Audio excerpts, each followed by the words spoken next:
14 vintage watches you can still buy today. Every other corner of watch collecting makes you choose between the icon and a price you can live with. Vintage is the one place those two things still overlap.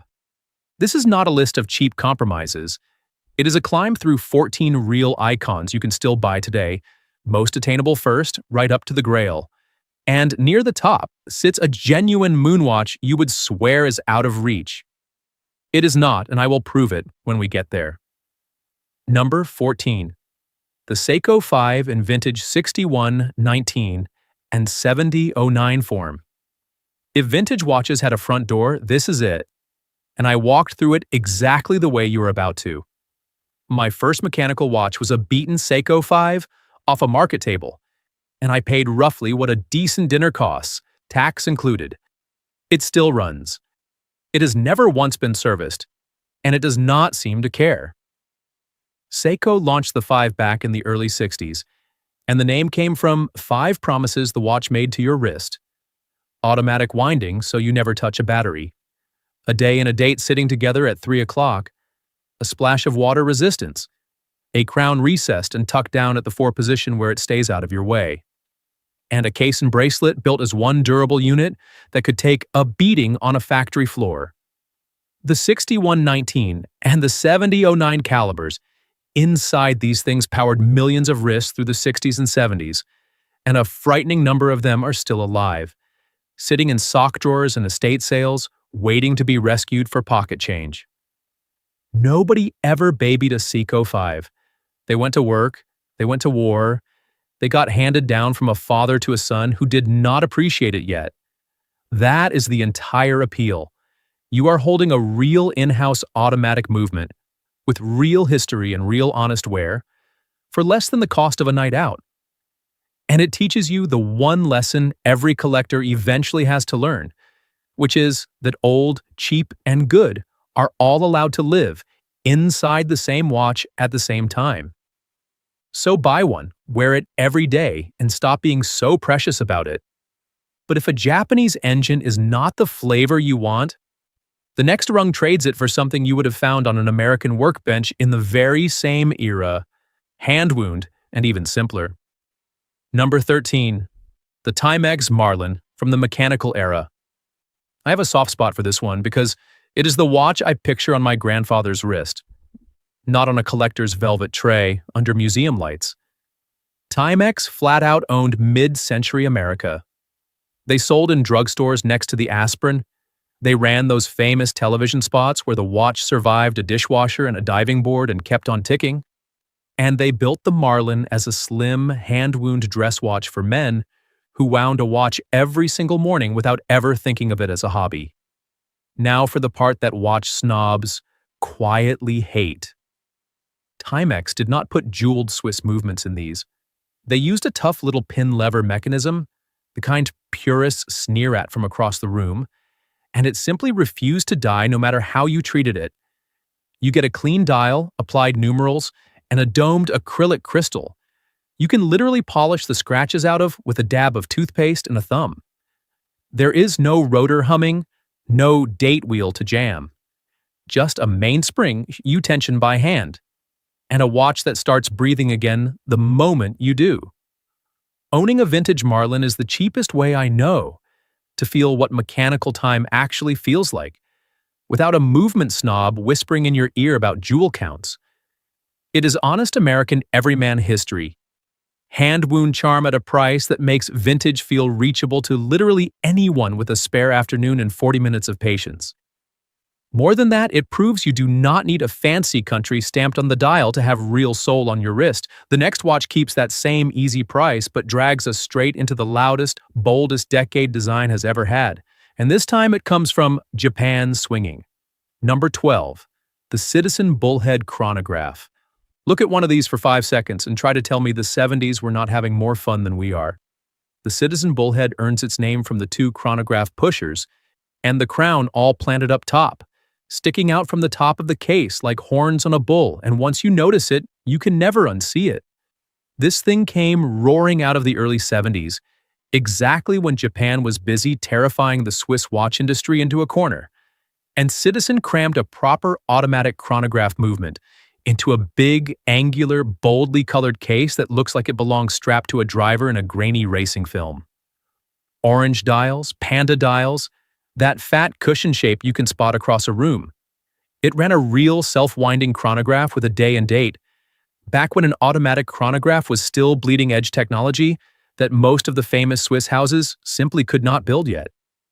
And the part that should bother you in the best possible way is that the market still has not fully caught up to these. Seiko's chronographs from the exact same years soak up all the attention and all the price hikes, while the poor Bullhead sits there overlooked, handing you more design per pound than almost anything else from the period. It is overlooked Japanese chronograph history. Bold 70s styling the market still has not properly priced. I bought mine telling myself and my wife that it was an investment. It was not an investment. I just wanted the thing on my wrist, and honestly, that is a far better reason to buy a watch anyway. Now, if you assumed that was already the floor for real vintage, brace yourself, because the next one is somehow cheaper still, and it was engineered on the other side of the Iron Curtain to survive things no dress watch has ever had to dream about. Number 11. The Vostok Amphibia and Kommandersky. This is the single cheapest real vintage on the entire list, and it might also be the cleverest, which drives a certain kind of watch snob completely up the wall. Vostok built watches for the Soviet military out of a factory in the town of Chistopol, and the Kommandersky, which literally means the commander's watch, was issued to officers who were absolutely not choosing it for the finishing. The Amphibia is the one that will surprise you. Its dive case pulls off something that sounds backwards until you understand it. Instead of overbuilding a rigid seal to force the water out, Vostok designed the case so that the deeper you descend, the harder the surrounding pressure squeezes the case back and the crystal into an even tighter seal. In other words, the watch protects itself better the more danger it is in. That is Cold War engineering with a shrug and a cigarette. And the wild part is that it genuinely works. Inside sits a homegrown automatic movement that will comfortably outlive both of us, sweeping hands across a dial that looks like nothing else on Earth. Because Soviet design never had to answer to a marketing department or a focus group. It is Cold War tool watch history with a properly clever case design, and still one of the cheapest real vintage buys anywhere on the planet. You could own 6 different Vostoks for the price of one entry-level Swiss dress watch, and I would bet money you would have more fun wearing them. But being cheap is not the only reason to buy vintage, and the next watch is the one that taught an entire generation of collectors what the words vintage Seiko are actually supposed to mean. Number 10. The Seiko 6309 Turtle. Ask anyone who tumbled down the vintage rabbit hole in the last 10 years what pulled them in, and a frankly alarming number of them will name this exact watch without hesitation. The Seiko 6309 ran from the middle of the 70s all the way into the late 80s, and its rounded cushion case earned it the nickname Turtle because it hunches down on your wrist like one sunning itself on a rock. This was never a boardroom watch.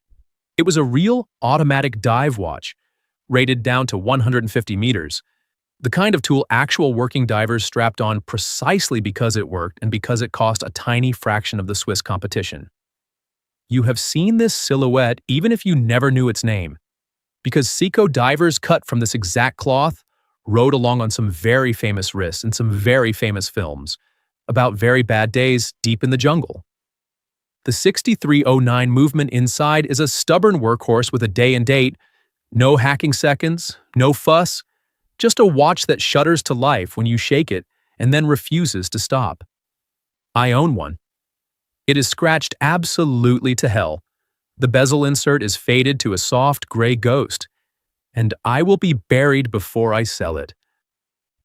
The crown sits down at the 4 o'clock position so it never once digs into the back of your hand. The crystal is that tough hardlex glass Seiko swore by, and the whole watch shrugs off knocks that would crack something 4 times the money without so much as a flinch. Seiko liked the shape so much that they eventually brought the Turtle back into the modern lineup, which really tells you everything about how right they got it the very first time. This is the dive watch that taught a whole generation what vintage Seiko means, cushion case and all, still findable and still affordable if you stay patient and ignore the flippers asking silly money. It is living proof that a humble tool watch can become a genuine icon without ever once raising its price to match its own reputation. From here, though, the whole tone of the list shifts, because the next watch does not merely look like a tool. It was literally issued to soldiers by a government. Number 9. The Hamilton Khaki Field Watch. Everything up to this point has been about charm and value. This one is about lineage, the real kind, the kind that gets stamped onto a case backed by a War Department. Hamilton was an American company that spent most of the 20th century supplying the United States military through both world wars and onward into Vietnam. And the Khaki line you can walk out and buy today descends in a straight, unbroken line from watches that were built to a strict military specification and then handed to men who were being shot at while they wore them. Picture the platonic ideal of a field watch in your head. And you are already picturing this.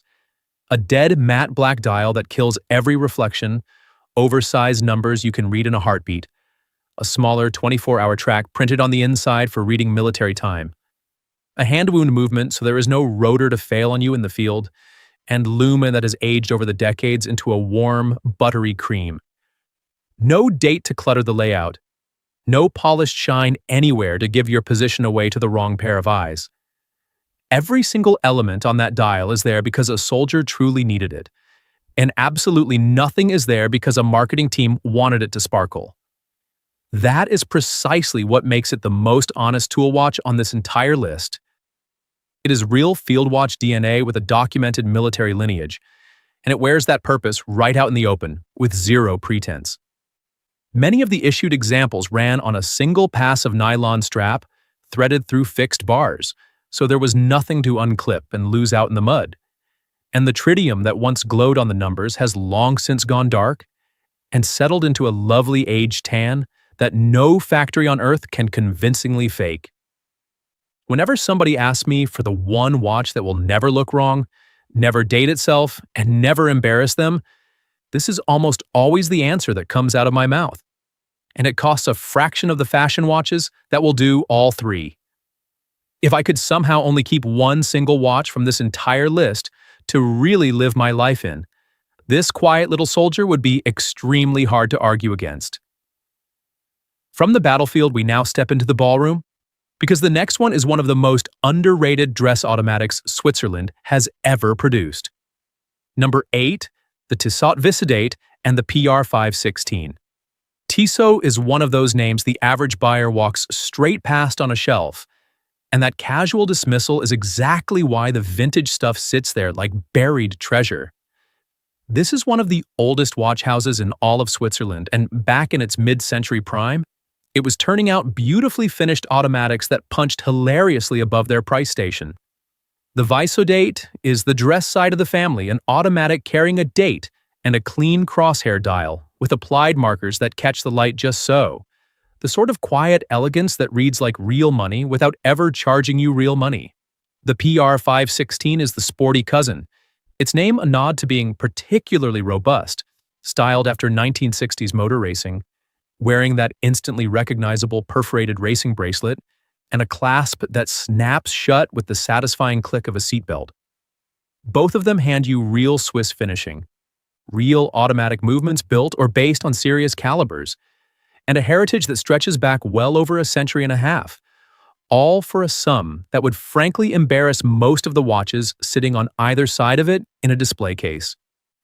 This is underrated Swiss automatic history, a whole lot of finishing and real heritage for surprisingly little money. It is the watch you buy the moment you have learned enough to stop paying for the size of the logo and start paying for the quality of the actual watchmaking underneath it.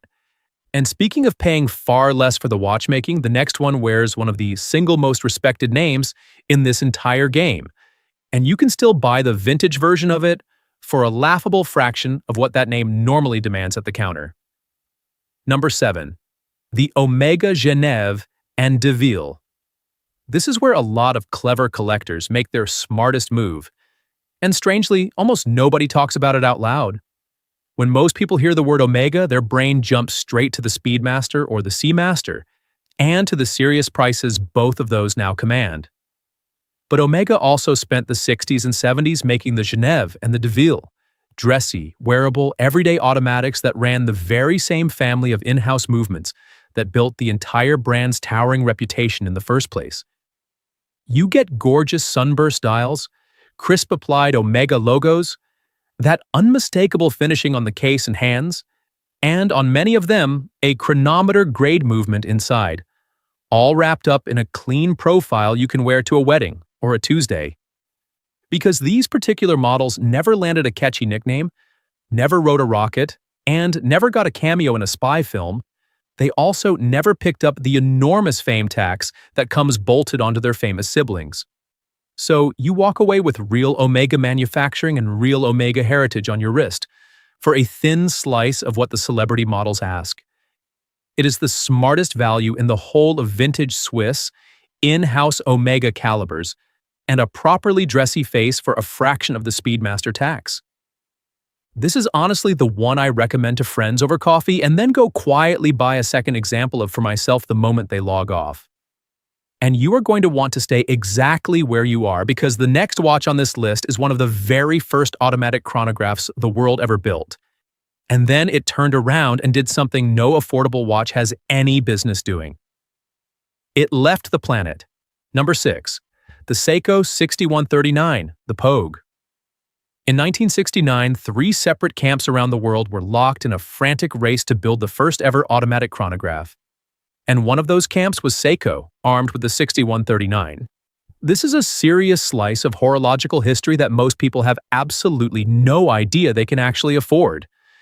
It was one of the earliest automatic chronographs ever built, running a real column wheel and a vertical clutch at a time when much of the industry was still hand-winding their stopwatches like it was the Stone Age. But the reason this watch carries a nickname is even better than the engineering story. A NASA astronaut named Colonel William Pogue bought one of these with his own money off the shelf, and in 1973, he wore it aboard the Skylab space station, which quietly made this humble Japanese chronograph the first automatic chronograph ever worn in space. It was not officially issued. It was not sponsored by anyone. It was just a guy who liked his watch enough to take it into orbit with him.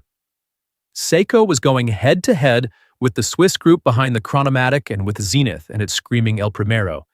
And the simple fact that a Japanese brand landed in that conversation at all still gets badly underplayed today.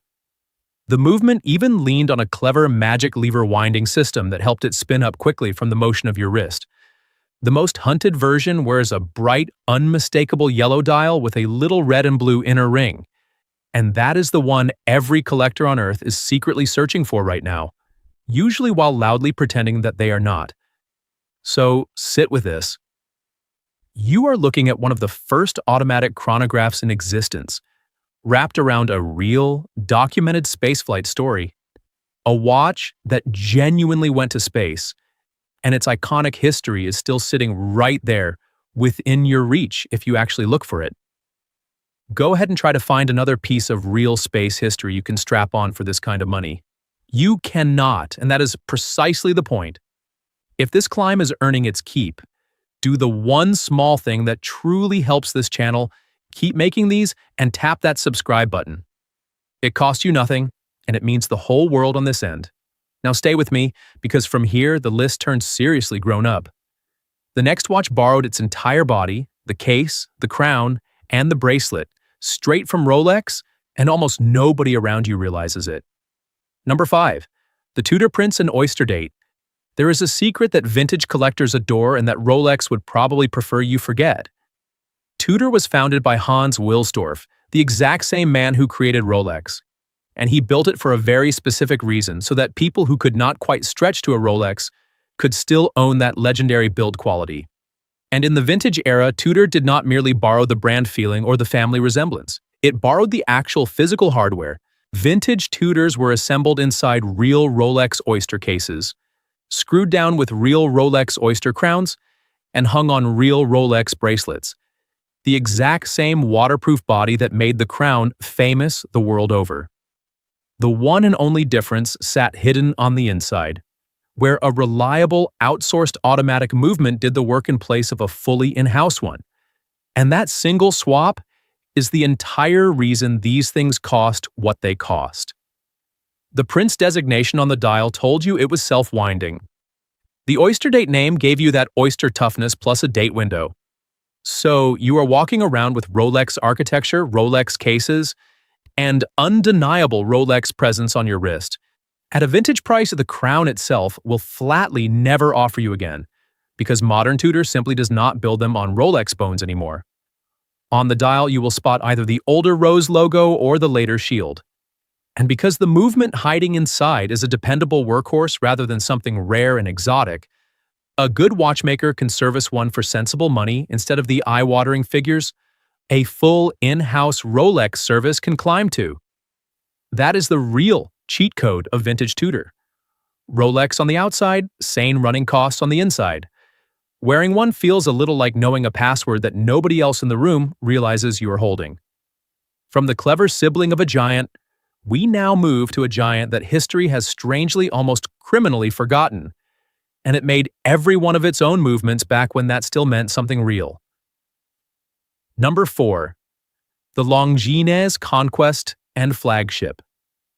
If you had told a serious collector standing in a shop in the 1950s that Longines would one day be called underrated, they would have laughed you straight out onto the pavement, because back then, Longines was absolute royalty. This was one of the most decorated names in the entire history of watchmaking, racking up wins in the brutal observatory chronometer competitions and manufacturing its own in-house movements at a moment when only a tiny handful of companies on Earth could truly claim to do that. The Conquest and the Flagship were its mid-century pride and joy, elegant automatics carrying genuine manufacture calibers, crisp, legible dials, applied gold markers, and on the back of the Flagship, a little engraved star in a ship that told anyone who flipped it over that this was the top of the range. Then the quartz crisis rolled through the industry like a wildfire and reshaped the whole brand into something quieter and more mainstream. And somewhere in all of that chaos, the market simply forgot how staggeringly good the old Longines really was. Which, for you, is the entire opportunity. You get authentic mid-century Swiss elegance wrapped around real in-house movements, punching far, far above what the market currently dares to ask for it. It is the true watch nerd's pick, the one that makes another collector slowly nod when they spot it peeking out from under your cuff across a table because they know exactly what you got away with. And now, at last, we arrive at the Omegas that everyone actually recognizes, starting with the one that hands you more icon per pound than anything else in all of vintage Omega. Number 3. The Omega Seamaster, the pre-Bond automatic. Before a certain British secret agent strapped one on in the 1990s and dragged all the prices climbing up behind him, the Seamaster was already a stone-cold legend. And the vintage versions from the decades before, all of that fuss are exactly where the real untapped value is still hiding today. Omega first launched the Seamaster back in 1948, building it directly on the waterproofing know-how the brand had earned supplying watches to soldiers during the war. And right across the 50s and 60s, it grew into the ultimate do-everything Omega. Some of them were serious dive watches, ready and rated for the open ocean. Others were slim, elegant, dressy automatics, ready for the sleeve of a good suit. Every last one of them ran those superb in-house Omega calibers, wore the little seahorse proudly engraved on the caseback, and carried the exact kind of deep heritage you normally have to spend an absolute fortune just to touch. Hunt around patiently, and you will turn up dials that have aged into a warm, tropical brown, or handsets where the old lume has faded to a matching honey color, and collectors will happily pay more for exactly that kind of earned character rather than less. And because these predate the modern wave of film fame, they still sit at a price that almost feels like a clerical error left in your favor. This is real dive heritage and real dress heritage bundled into one watch. The most icon per pound you can still buy anywhere in vintage Omega. It is the thinking collector's grail sitting comfortably on a working person's budget. And now, exactly as I promised you at the very start of this, we finally reach the moon watch itself. And I am about to prove to you that you really can still buy one. Number 2. The Omega Speedmaster Pre-Moon and the Early Caliber 861.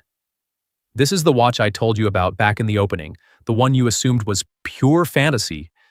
The Omega Speedmaster is the watch NASA strapped onto its astronauts and sent to the moon. The one and only watch flight qualified for every single crewed lunar mission. Worn on the surface of the moon itself when Apollo 11 touched down in 1969, it is, without a shred of exaggeration, one of the most historically important objects ever worn on a human wrist. And then comes the part that breaks people's brains clean in half.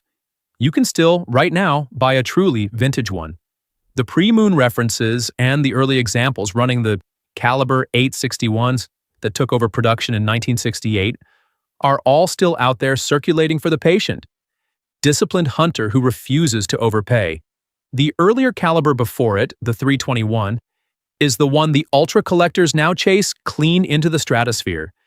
But the 861 that replaced it does the very same beautiful job on your wrist for a far more human sum of money.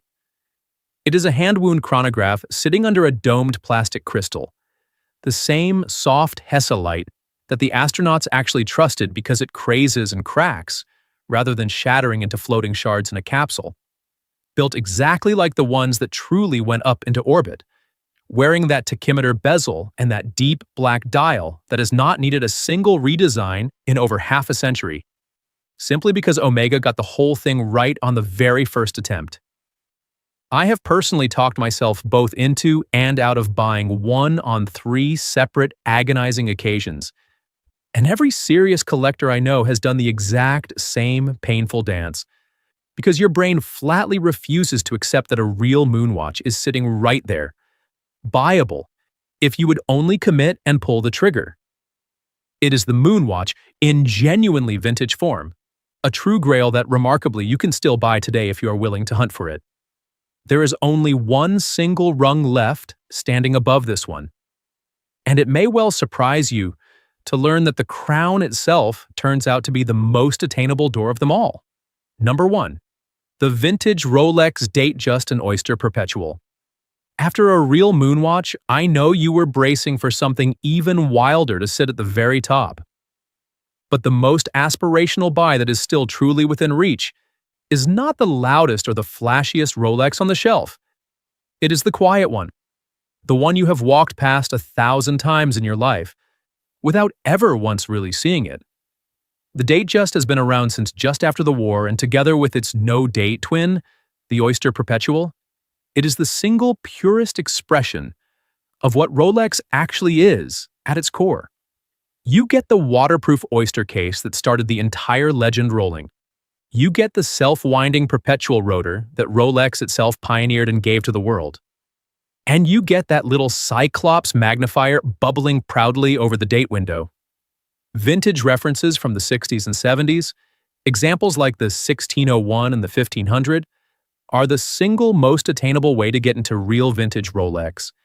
And they run genuine in-house Rolex movements inside a case and a bracelet the brand still builds on those very same bones to this day. You can wear it on the dressy, fluted Jubilee bracelet, or the sportier flat oyster.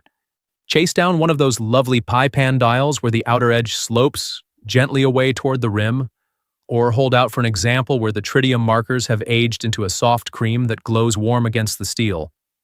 This is proprietary Rolex architecture wearing a name that has stubbornly held its value through every market crash and every speculative craze, all under a warm, acrylic domed crystal that gives the whole watch a softness the modern sapphire versions lost somewhere along the way. For most people on Earth, this is simply the single most sensible door into a brand that has spent decades deliberately making itself as hard as possible to walk into. It is the single most attainable entry into vintage Rolex, real Rolex architecture, and a name that holds its value, the aspirational buy that is somehow against all odds still within your reach. It is the crown, on your terms, at your pace, with no waitlist, no boutique games, and no salesman deciding whether you deserve it. And that, right there, is the quiet magic running underneath this entire list. So that is the full climb, floor to grail, and what it really told you is refreshingly simple. In every other lane of collecting, the icon and the affordable version are two completely different watches, wearing two completely different price tags. In vintage, over and over and over again, they quietly turn out to be the exact same watch, just wearing a few honest scratches earned along the way. A Seiko 5 for the price of a dinner. A real moonwatch you can actually hunt down and own. A Rolex you can walk into without a single waitlist. So pick the rung that truly fits your wrist and your wallet, and stop treating any of them as a fantasy, because every single one of these is a real door you are allowed to open. If this list just saved you from a dumb impulse buy or nudged you toward a smarter one, subscribe and stick around, because next I am breaking down the vintage watches that look like a screaming bargain and then quietly turn into a bottomless money pit, so you know exactly which scratches to run away from. That one might just save you even more than this one did.